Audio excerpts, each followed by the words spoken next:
To use a macro, type macro followed by the number, then enter.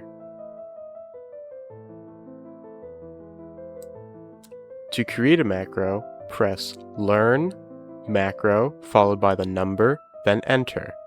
The word learning should start flashing above the command line. Enter the commands you wish to teach the macro. Be cautious while recording, as every input will be recorded. Once you are done, press Learn again.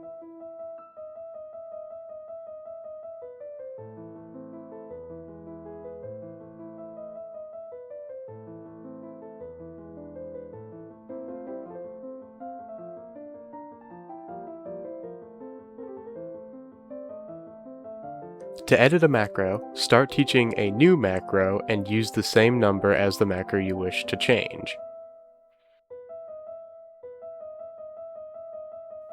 To delete a macro, open the macros editor, then type delete followed by the number, then enter. Press enter again to confirm.